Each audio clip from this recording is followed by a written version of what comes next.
Bismillahirrahmanirrahim. Assalamualaikum warahmatullahi wabarakatuh. Anak-anakku yang soleh dan soleha, pada hari ini kita akan belajar pelajaran 3, materinya cita-citaku menjadi anak soleh. Nah, submaterinya orang jujur disayang Allah. Tapi sebelumnya, jangan lupa bagi yang belum subscribe dulu, like, share channel Guru Cerdas. Oke, kita lanjut ya ke pelajaran. Dari segi bahasa, jujur dapat disebut juga sebagai antonim atau lawan kata dari bohong atau dusta, yang artinya jujur itu berkata ataupun memberi informasi yang tidak sesuai dengan kebenaran. Nah, di sini ada contoh ya. Jadi Bapak Guru sedang memeriksa anak-anak yang sedang melaksanakan penilaian hariannya. Kata Bapak Guru, kerjakan penilaian hariannya dengan jujur. Nah, maksudnya adalah anak-anak ketika melaksanakan penilaian harian, mereka tidak boleh berbohong terhadap dirinya sendiri.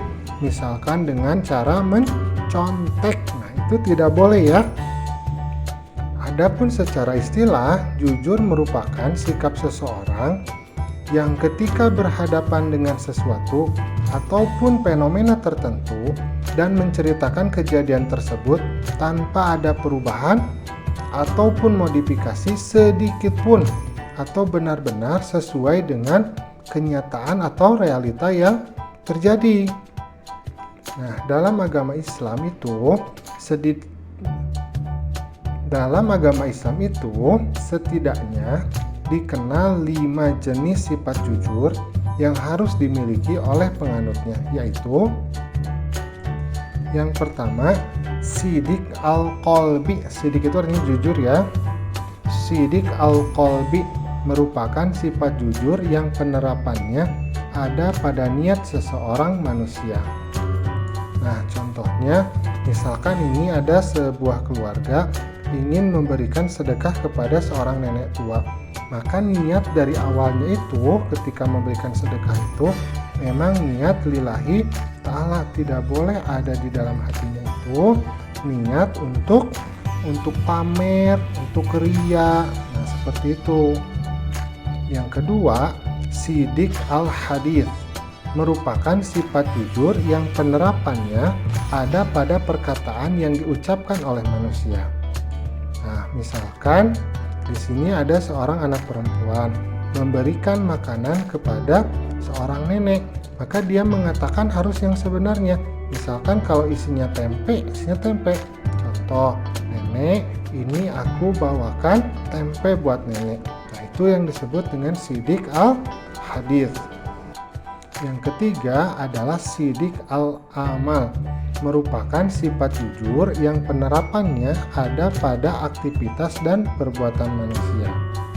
Nah, misalkan ayah bertanya kepada kamu, "Hei, nak, kamu sudah sholat belum?" Nah, maka kita sesuai dengan perbuatan kita mengatakan, "Oh, aku sudah sholat ayah." Nah, seperti itu. Dan kamu benar-benar melaksanakan sholat itu. Yang keempat adalah sidik al-wa'd, merupakan sifat jujur yang penerapannya ada pada janji yang diucapkan oleh manusia. Kalau kamu berjanji, misalkan, "Ibu, aku berjanji aku akan belajar nanti setelah maghrib." Nah, maka ketika nanti maghrib datang, kamu harus melaksanakan janji tersebut. Yang kelima adalah sidik al-hal, merupakan sifat jujur yang penerapannya ada pada kenyataan yang terjadi dalam hidup manusia.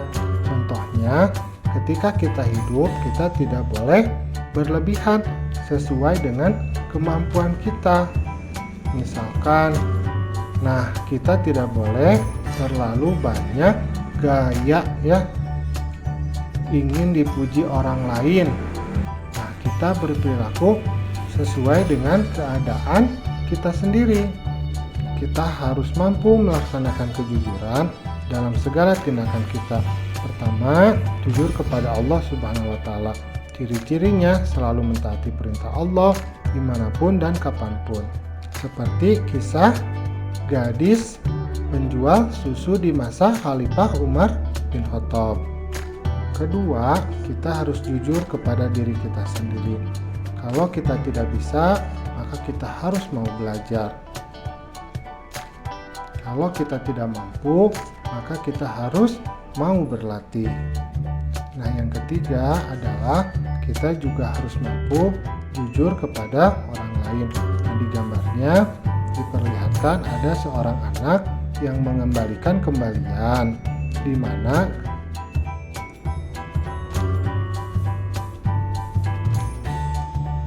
alhamdulillah pembelajaran kita pada hari ini sudah selesai. Jangan lupa untuk selalu jujur dalam segala tindakan kita. Assalamualaikum.